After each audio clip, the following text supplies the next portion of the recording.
بسم اللہ الرحمن الرحیم۔ حضرت آدم کی پیدائش کا واقعہ کچھ مفسرین نے لکھا ہے اللہ نے مشورہ کیا تھا فرشتوں سے وَإِذْ قَالَ رَبُّكَ لِلْمَلَائِكَةِ إِنِّي جَاعِلٌ فِي الْأَرْضِ خلیفہ، لیکن کچھ مفسرین کہتے ہیں کہ اللہ کو ضرورت نہیں فرشتوں سے مشورہ کرنے کی۔ اللہ نے فرشتوں سے مشورہ نہیں کیا بلکہ رب نے انہیں آگاہ فرمایا تھا کہ میں لگا ہوں زمین پہ اپنا نائب بنانے، میں خلافت دینے لگا ہوں زمین پہ۔ اب یہ تو دینے والی کی مرضی ہے نا اس نے کس کو دینی ہے، یہ تو دینے والے کی مرضی ہے نا اس نے۔ تو کچھ لوگ کہتے ہیں کہ دینے والے سے زیادہ ہمیں پتہ ہے، تو فرشتوں کو بھی یہ اجتہادی خطا ہو گئی، کہنے لگے یا اللہ اسے نہ بنانا، یہ فساد کرے گا، یہ خون ریزیاں کرے گا۔ تو اللہ نے فرمایا جو میں جانتا ہوں وہ تم۔ اللہ اکبر۔ امام راضی فرماتے جب رمضان آتا ہے تو اللہ فرشتوں سے کہتا ہے ذرا یہ کھول کے دروازے دیکھو نا یہ زمین پہ کیا کر رہے ہیں۔ تم تو کہتے تھے فساد کریں گے اور یہ سارے تراویحیں پڑھ رہے ہیں، تم تو گویا کہتے تھے فساد کریں گے اور یہ تو دیکھو گویا رمضان کے روزے رکھ رہے ہیں، یہ تو میری یاد میں نکلے ہوئے ہیں۔ تم کچھ کہتے تھے اور دیکھو میں نے تمہیں کہا تھا نا جو میں جانتا ہوں وہ تم۔ اللہ نے پھر حضرت آدم علیہ السلام کو تمام زمانے کے علوم عطا کیے، علم سکھا لیا۔ تو فرشتوں سے کہا تم بھی ان چیزوں کے نام بتاؤ، تو وہ بتا سکے نہیں۔ اللہ نے فرمایا اب اس طرح کرو آدم کو سجدہ کرو۔ سب نے سجدہ کیا سوائے، وہ کہنے لگا یا اللہ صرف تجھے ہی کرنا ہے، کرنا بھی صرف اللہ کو چاہیے، پر رب کے آگے بھی جھکنا چاہیے، اور جس کے سامنے رب جھکائے نا وہاں بھی۔ اور یہ جو عاجزی ہے نا، یہ جو جھکنا ہے یہ علم کے آگے ہے۔ ہماری مصیبت یہ ہے کہ ہم علم کے آگے بھی گردن جھکانے کو تیار نہیں ہوتے، وہاں بھی ہم خود عالم فاضل بن جاتے ہیں۔ تو فرمایا کہ سب سے کہا سجدہ کرو، سب نے سجدہ کیا سوائے ابلیس کے۔ تو پھر ہوا کیا وَكَانَ مِنَ الْكَافِرِينَ، وہ کافروں میں سے ہو گیا۔ پھر اللہ نے حضرت آدم کو اور جناب حوا کو نا مقام دے دیا جنت میں رہنے کے لیے، اور کہا سارا کچھ کھانا، درخت کے قریب نہ جانا۔ ابھی آپ کسی سے کہہ دیں تھوڑا سا کہ پیچھے نہ دیکھنا، یعنی اگر میری سمجھ لیں ادب کی وجہ سے کوئی 1.5-2 منٹ یا 6 منٹ نہیں بھی نہ دیکھے گا تو سوچے گا ضرور کہ پتہ نہیں اب پیچھے کیا ہے، مصیبت کیا ہے۔ یعنی آپ کہہ کے دیکھ لیں کسی کو، پیچھے نہ دیکھنا، فطرت ہے نا انسان کی، وہ جستجو کرتا ہے، کہا اس درخت کے پاس نہ جانا۔ تو حضرت حوا سلام اللہ علیہ کہتے ہیں دل میں خیال رہتا تھا کہ آخر ہے کیا درخت کے پاس۔ یہی انسان کا عقیدہ توحید ہے کہ جہاں سے رب منع کر دے وہاں وہ منع ہو جائے، اور یہ ان کی خطا نہیں تھی، یہ اللہ کی حکمت تھی، چونکہ رب نے تو پہلے کہہ دیا تھا بنایا ہی زمین کے لیے، تو یہ تو سارا کچھ ہونا تھا تو زمین پہ آنا تھا نا۔ تو حضرت حوا اور جناب آدم کے پاس شیطان آیا، اب اس کو نکال تو دیا تھا پر ابھی اس کا جنت میں آنا جانا بند نہیں ہوا تھا، یہ بھی اللہ کی حکمت تھی۔ تو وہ کہنے لگا تمہیں پتہ ہے بعد میں مر جاؤ گے۔ تو حضرت حوا کہنے لگی کیا موت بھی آئے گی؟ کہاں، اس کی تکلیف بھی بڑی ہوگی، تو پھر بچیں گے کیسے؟ تو کہنے لگے پھل کھا لو اس درخت کا۔ تو بچنے کے لیے پھل کھایا تھا، جس طرح لوگ آج بہت سارے کام بچنے کے لیے کرتے ہیں پر بچ سکتے، بچنے کے لیے پھل کھایا۔ تو اللہ نے فرمایا زمین پہ چلے جاؤ۔ تو حضرت آدم زمین پہ آئے، پھر کئی 100 سال روتے رہے۔ فَتَلَقَّى آدَمُ مِن رَبِّهِ کَلِمَاتٍ، تو پھر اللہ نے خود ہی جناب آدم کو کچھ کلمے سکھائے۔ علامہ اسماعیل حقی فرماتے ہیں وہ کلمے یہ تھے کہ حضرت آدم نے میرے نبی کا وسیلہ پیش کیا، تو اللہ کریم نے جناب آدم کی دعا کو مقبول فرما لیا۔ پھر آگے بنی اسرائیل کا ذکر آ جاتا ہے۔ اللہ تعالیٰ نے بنی اسرائیل، آج آپ اسی قوم کو یہودی کہتے ہیں، ان کو اللہ نے اس زمانے میں فضیلت عطا کی تھی بہت زیادہ۔ تو عرب کے اندر جب نبی پاک علیہ السلام نے اعلان نبوت کیا تو کچھ لوگوں نے یہ کہہ دیا کہ اگر یہ یہودی کلمہ پڑھ لیں گے تو ہم بھی پڑھ لیں گے۔ تو پھر اللہ نے انہیں یاد کرایا کہ تم اصل میں کیا ہو، تمہیں کلمہ پڑھنا چاہیے۔ تو اہل یہود کا تذکرہ کرتے کرتے رب کریم نے ایک بات یہ بھی ارشاد فرمائی کہ تم لوگوں کو تو کہتے رہے ہو کہ وہ نبی آنے والے ہیں، وہ نبی آنے والے ہیں، اور جب آ گئے ہیں تو ماننے کو تیار نہیں ہو۔ تو فرمایا تأمرون الناس بالبر وَتَنْسَوْنَ أَنفُسَكُمْ وَأَنْتُمْ تَتْلُونَ الْكِتَابَ، لوگوں کو بھلائی کا حکم دیتے ہو اور اپنے آپ کو بھول جاتے ہو۔ أَفَلَا تَعْقِلُونَ، تمہیں عقل نہیں؟ پھر اللہ نے انہیں یہ بھی یاد کرایا کہ یاد کرو وہ زمانہ کہ جب فرعون نے خواب دیکھ لیا تھا کہ کوئی بچہ اس کی سلطنت کو تباہ کرے گا تو پھر اس نے تمہارے بچوں کو ذبح کرانا شروع کیا اور تمہاری بیٹیوں کو چھوڑتا تھا. فرمایا یہ بھی تو تم نے دیکھا, میں نے تمہیں پھر تم سے کہا جہاد کرو قوم عمالقہ کے خلاف, تو مقام طیہ میں جا کے یہ لوگ کہنے لگے ہم سے جہاد نہیں ہوتا. اللہ نے انہیں ایک میدان میں قید کر دیا. بڑی دلچسپ بات, قید تو لوگ ہوتے ہیں نا چار دیواری میں, تو اللہ نے بنی اسرائیل والوں کو جب انہوں نے کہا ہم جہاد نہیں کریں گے تو اللہ نے میدان میں قید کر دیا. میدان میں, یہ یاد رکھیں, جب انسان اللہ کی نافرمانی کرتا ہے تو اسے ایسی قید ملتی ہے جس کا اس نے تصور بھی نہیں کیا ہوتا. ایک میدان ہے مقام طیہ, قید ہو گئے, سارا دن سفر کرتے تھے, سارا دن, تو رات کو تھک کے سوتے تھے, صبح اٹھتے تھے نا جب, تو وہیں ہوتے تھے جہاں کل صبح چلے تھے. تو رب جب کسی کو قیدی بناتے ہیں تو اسے زنجیروں کی سلاخوں کی ضرورت ہے. دعا فرمائے اللہ تبارک و تعالی غموں سے نجات عطا فرمائے. یہ دعا فرمائے, ایسی قید دیتا ہے کہ جس سے پھر چھٹکارا ہو سکتا. تو بنی اسرائیل کا بہت زیادہ تذکرہ اس پارے میں اللہ تبارک و تعالی نے پھر بیان کیا, اور پھر کہا کہ انہیں جو حکم دیا جاتا تھا یہ اس کی سرتابی کرتے تھے. پھر اللہ نے ان پر ذلت نازل کر دی اور یہ ہمیشہ اس کا شکار رہے. قوم سبت کا ذکر فرمایا اللہ نے. ہفتے والے دن کچھ لوگ نافرمانی کرتے تھے. ہمارے بھی ہیلے بہانے ہیں نا آج کل کاروبار میں. تو اسی سپارے کی آیت نمبر 65 کے اندر اللہ تعالیٰ نے حضرت داؤد کی قوم کا ذکر کیا کہ اللہ نے انہیں حکم دیا تھا کہ ہفتے والے دن مچھلیاں نہیں پکڑنی. تو وہ کہتے تھے چلو ہاتھ لگا کے نہیں پکڑنی, ہاتھ لگا کے. وہ ہمارے لوگ ہیلے بہانے تلاش کر لیتے ہیں نا.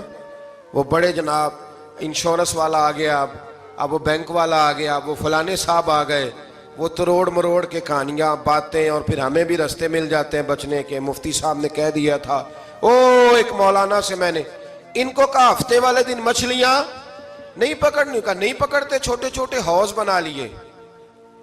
تو مچھلیاں زیادہ آتی تھی اس دن, یہ بھی اللہ کی قدرت تھی. نماز کے وقت گاہک زیادہ آتے ہیں, یہ اس کی قدرت ہوتی ہے. تو وہ مچھلیاں حوض میں جمع ہو جاتی ہیں. یوں سمجھ لیں کہ جال انہوں نے لگا لیے ہوئے تھے, تو جال میں وہ پھنستی رہتی تھی, حوضوں میں آتی رہتی تھی. ہفتے کو نہیں پکڑتے تھے, اتوار کو پکڑ لیتے تھے. تو پھر اللہ نے انہیں سزا دی. فرمایا تماشے کرتے ہو اللہ کے حکم کے ساتھ. کیا سزا دی؟ فَقُلْنَا لَهُمْ كُونُوا قِرَادَةً خَاسِئِينَ. فرمایا بندر بن جاؤ دھتکارے ہوئے. جو رزق حرام طریقے سے کماتے تھے رب انہیں بندر بنا دیتا تھا. ابھی بھی میں نے دیکھے ہیں بڑے بڑے تاجر پاگلوں جیسی زندگی گزار رہے ہیں. نفسیاتی طور پہ سکون نہیں ہے, کروڑوں روپیہ پڑا ہے. کیوں؟ اس لیے کہ رب کے بتائے ہوئے طریقے کے مطابق تجارت نہیں کرتے. آگے ایک اور دلچسپ بات آ گئی. بنی اسرائیل کے اندر نا ایک شخص نے اپنے چچا کو قتل کر دیا جائیداد کے لیے. یہ دیکھیں کب سے لوگ جائیداد کے لیے قتل کرتے آ رہے ہیں. چچا کو قتل کر دیا, اور قتل کر کے حضرت موسیٰ علیہ السلام کے پاس آئے کہ میرے چچا کو کسی نے قتل کر دیا ہے, تو بتائیں کیا کرنا ہے. تو آپ نے فرمایا کہ گائے ذبح کرو اور اس کا ایک ٹکڑا مقتول کو مارو, مرنے والے کو. وہ خود اٹھ کے بتا دے گا مجھے کس نے قتل کیا.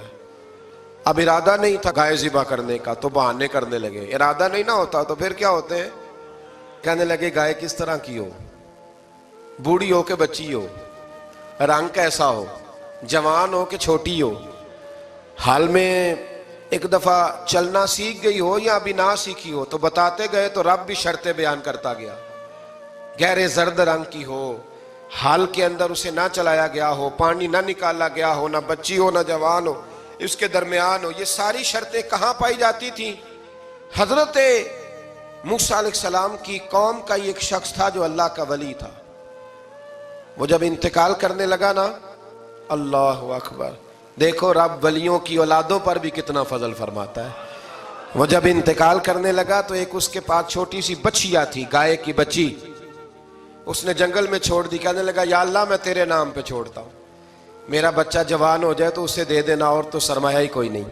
بچہ بڑا ہوا تو بچہ بھی بڑا نیک تھا, اپنی ماں کا بڑا فرما بردار تھا. اس کی ماں نے کہا بیٹا تیرے باپ نے ایک گائے چھوڑی تھی. تو بچہ جنگل میں گیا اور جا کے کہنے لگا اے اللہ میری گائے مجھ سے ملا دے. تو رب کریم نے وہ گائے واپس کر دی. وہ گائے گھر لے آیا, اب وہ کہنے لگا اماں بیچ دوں، تو اماں کہنے لگی بیٹا میرے پوچھے بغیر نہ بیچنا۔ کئی دفعہ گاہک لگے پر اس نے کہا جب تک میری اماں نہ کہے گی میں بیچوں گا۔ ادھر بنی اسرائیل والے شرطیں جتنی گائے کے بارے میں پوچھ چکے تھے وہ ساری اسی گائے میں پائی جاتی تھی، تو یہ ڈھونڈتے ڈھونڈتے وہاں پہنچ گئے، تو کہنے لگے گائے چاہیے، تو اس نے کہا بھی تمہاری مرضی سے نہیں، قیمت میری مرضی کی۔ ایک مفسر نے تو یہاں تک لکھا ہے کہ اس نے کہا گائے ذبح کر کے نا، تو جتنا گائے کے اندر گوشت ہوگا نا اتنا ہی کھال کے اندر تم مجھے مال بھر کے دو گے، اتنے سکے بھر کے دو گے، اتنی اشرفیاں بھر کے دو گے تو پھر تمہیں گائے دوں گا۔ تو پھر یہ گائے انہیں ملی اور یہ گائے لے کر کے آئے۔ زیادہ سوالات نہ کرتے تو زیادہ الجھتے نہ۔ ہم بھی دین کے معاملے میں بڑے سوال جواب کرتے ہیں، اتنا سوال کریں جتنی اس کی ضرورت ہے۔ ان لوگوں نے سوالات زیادہ کیے تو پھر الجھ زیادہ گئے۔ تو میرے بھائی اس کا ذکر بھی اللہ تبارک و تعالیٰ نے پہلے پارے کے اندر بیان فرمایا۔ پھر اللہ کریم نے فرمایا کہ کچھ ایسے لوگ بھی ہیں یہودیوں میں سے جن کا دعویٰ ہو گیا ہے کہ ہم اللہ کے بڑے پیارے ہیں۔ فرمایا یہ صرف ان کے منہ کی باتیں ہیں، یہ تو قیامت میں پتہ چلے گا نا کہ اللہ کا پیار کس کے ساتھ زیادہ ہے۔ اور پھر یہ بھی یہودیوں نے دعویٰ کیا ہے، اسی پارے میں اللہ فرماتے ہیں کہ ان کا دعویٰ ہے کہ ہم اللہ کے بڑے پیارے ہیں، جنت میں ہم ہی جائیں گے۔ تو اللہ فرماتے ہیں پھر مرنے کی دعا تو کرو، جنت میں تو مر کے جانا ہے نا۔ لیکن رب فرماتے ہیں یہ کبھی مرنے کی دعا نہیں کریں گے، اس لیے کہ انہیں پتہ ہے کہ ہم نے آخرت کے لیے کیا بھیجا۔ لیکن جی پہلا حکم آ گیا یا ایھا الذین آمنوا کہہ کے، پہلی آیت قرآن پاک کی پہلے سپارے میں پہلی آیت جس میں اللہ نے کہا یا ایھا الذین آمنوا، تو پہلا حکم آمنوا کہہ کے آیت نمبر 104 میں جو اللہ نے حکم دیا ہے نا وہ نبی پاک کی تعظیم کا حکم ہے۔ پہلا حکم ہی اللہ نے حضور کی عزت اور ناموس کا ارشاد فرمایا۔ پہلا اس ترتیب کے لحاظ سے وہ ہوا یہ کہ جب نبی پاک کو بات ارشاد کرتے تو صحابہ کرام اٹھ کے عرض کرتے رائینا یا رسول اللہ، حضور سمجھ نہیں آئی ذرا رعایت کر دیں۔ تو یہودیوں کی عبرانی زبان کے اندر نہ ذرا کھینچ کے پڑھتے تھے رائینا، تو اس کا معنی بنتا تھا معاذ اللہ اے ہمارے چرواہے، بکریاں چرانے والے کو بھی وہ رائینا کہتے تھے۔ تو جب صحابہ یہ کہنے لگے تو اللہ نے منع ہی کر دیا، فرمایا میرے محبوب کے غلاموں اس لفظ کے پیچھے چھپ کے لوگ میرے نبی کی بے ادبی کر جاتے ہیں، تو جس لفظ کا کوئی ایک معنی بے ادبی والا بنتا ہو وہ لفظ بھی میرے نبی کے لیے نہ کہو، لفظ وہ والے کہو جس میں کوئی بے ادبی کا معنی نکلے نہ۔ یہاں لوگوں نے بڑے بڑے لفظ نہیں بول دیے پھر کہتے میرا مطلب یہ تھا، میرا مطلب وہ تھا، تو تو نے وہ لفظ بولا کیوں جس کا کوئی غلط مطلب بھی نکل سکتا تھا۔ اللہ نے فرمایا یا ایھا الذین آمنوا لا تقولوا رائینا، اے ایمان والو رائینا کہو ہی نہ۔ تو یا اللہ کیا کہیں؟ فرمایا وقولوا انظرنا، تم کہو یا رسول اللہ ایک نظر فرمائیے، انداز دیکھیے، انظرنا ایک نظر۔ تو ہمارے بزرگ تو پہلے ہی بڑے پیار والوں نے کہہ دیا یا رسول اللہ انظر حالنا، کہتے کہاں سے لاتے ہو جملے؟ میں نے کہا اللہ کی کتاب سے، یا رسول اللہ انظر حالنا یا حبیب اللہ اسمع قالا، تو تم کہو انظرنا محبوب نظر کرم کریں، واسمعوا، اور کیا ضرورت ہے دوبارہ پوچھنے کی؟ اللہ کہتا ہے پہلے ہی دھیان سے سنا کرو، پہلے ہی واسمعوا، پہلے ہی احتیاط سے سنو، وللکافرین عذاب علیم، اور کافروں کے لیے دردناک عذاب ہے۔ لے جی اسی پارے میں اللہ تبارک و تعالیٰ نے پھر اہل یہود کا ذکر کیا، تو یہود کہنے لگے کہ ہم حضرت ابراہیم کے ماننے والے ہیں، تو اللہ کریم نے وہ بھی ذکر کیا کہ میں نے تو ابراہیم کو آزمایا ہے، وَإِذِ ابْتَلَىٰ إِبْرَاهِيمَ رَبُّهُ بِكَلِمَاتٍ فَأَتَمَّهُنَّ، ہم نے ابراہیم کو کچھ چیزوں سے آزمایا ہے، وہ ہماری آزمائش پہ پورے اترے۔ قَالَ إِنِّي جَاعِلُكَ لِلنَّاسِ إِمَامًا، تو پھر ہم نے انہیں کہا کہ ہم آپ کو پوری دنیا کا امام بنائیں گے۔ وہ آزمائش کیا تھی؟ آگ میں جانا بھی آزمائش، بیٹے کا نہ ہونا بھی آزمائش، بیٹا ہوا تو پھر اسے وادی غیر ذی زرع میں چھوڑ کے آنا بھی آزمائش، بڑا ہوا تو پھر ذبح کرنا بھی آزمائش۔ فرمایا جہاں جہاں آزمایا ہے نا ابراہیم ہماری آزمائش میں پورے اترے۔ فرمایا تو مفت میں حضرت ابراہیم کی اولاد بنتے ہو اور ان کا نام لیتے ہو اور ان کے ساتھ اپنا تعلق بناتے ہو، دیکھو تو صحیح وہ کتنی آزمائشوں سے گزرے۔ تو اس کا بھی اللہ نے اسی میں ذکر فرمایا۔ اور پھر وہ بات کرتے تھے حضرت